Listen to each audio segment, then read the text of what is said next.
Hi everyone, welcome to the Highlights from Ukraine podcast, your daily audio summary of the latest news reported in the Ukrainian media. My name is Artem, and here is the news. 792 days less the Russian invasion of Ukraine. Yesterday, another meeting of the Rammstein group took place. The Rammstein format, also known as Ukraine Defense Contact Group, unites defense ministers and other high-level officials from over 50 countries that provide military support to Ukraine or consider doing so.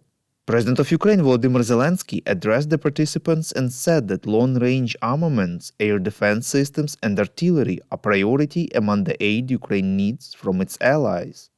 Zelensky noted that the way events will unfold in the combat zone depends on how fast Ukraine and its allies act, and whether their agreements are fully implemented. Quote, although in half a year, while we were waiting for a decision on the American support, the Russian army managed to seize the initiative on the battlefield, we can still now not only stabilize the front, but also move forward, achieving our Ukrainian goals in the war, unquote, said the head of state. He called long-range weapons a top priority as no part of the occupied territory of Ukraine should remain safe for the occupiers. Zelensky thanked Ukraine's allies for adopting decisions on the missiles that have been working hard on the front line, Storm Shadow, Scalps and Atakams. Zelensky listed air defense as the second priority. According to him, this year Russian jets have used more than 9,000 guided aerial bombs against Ukraine. This means that Kyiv needs the ability to shoot down Russian combat aircraft so that they do not approach Ukrainian positions and borders. The head of state stressed that in particular Ukraine needs at least 7 Patriot systems and the missiles for them. Zelensky called artillery and ammunition the third priority, stressing that the ratio of Ukrainian and Russian forces in artillery is 1 to 10, and such a situation inspires Russia to plan a counteroffensive.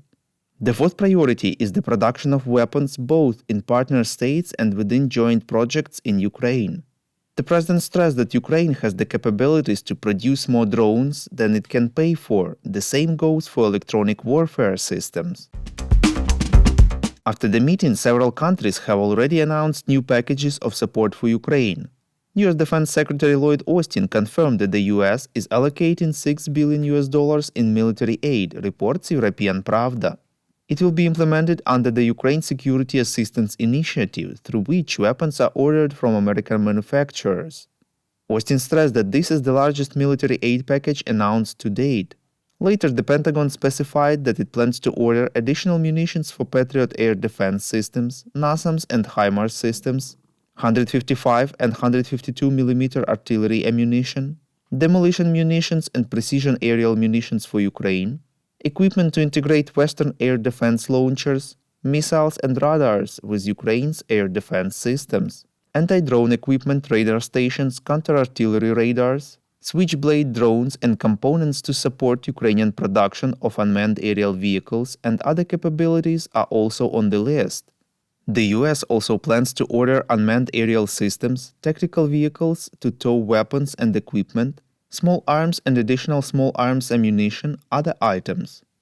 Spanish Defense Minister Margarita Robles confirmed Madrid's decision to send missiles for Patriot anti-aircraft systems to Ukraine, but not the systems. Spain will be sending a new batch of large-caliber artillery ammunition, machine guns, protected wheeled logistic transport, armored infantry fighting vehicles, anti-tank weapons and field artillery howitzers, as well as anti-drone systems and Leopard tanks. There were media reports earlier on 26 of April that Spain had refused to supply Patriot missiles to Ukraine, but under pressure from NATO and the EU, Spain agreed to send Kyiv missiles for the systems already in use in the combat zone. The Financial Times had reported earlier that Greece and Spain are under intense pressure from their EU and NATO allies to provide Ukraine with additional air defense systems. So far, Greece refused to do so on several occasions.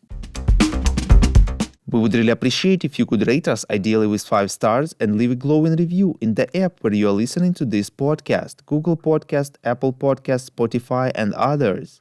This really helps more people to find out about the highlights from Ukraine and truth about Russia's invasion. Belgium decided to accelerate the supply of its own F-16 fighter jets to Ukraine and make it happen by the end of 2024, reports Espresso.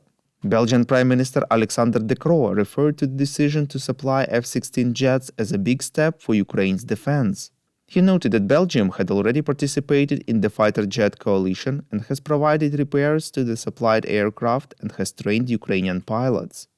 Defense Minister Ludivine de Vonder did not name a specific time frame for the supply of F-16 jets to Ukraine, but stressed that it will happen as soon as possible without compromising Belgian security. Belgium is one of 13 countries participating in a coalition to provide Ukraine with fighter jets. It had previously planned to send more F-16 jets to Ukraine starting from 2025, which it is gradually replacing with more modern F-35 jets. Thank you for listening to the Highlights from Ukraine podcast. We're a commercial initiative of just two people, and we need your help to grow. Share information about the podcast, rate us in the app, subscribe to our Patreon. With your support, we are getting better. We call on you to demand from governments of your countries to impose the toughest sanctions possible on Russia and its citizens to stop their invasion of Ukraine.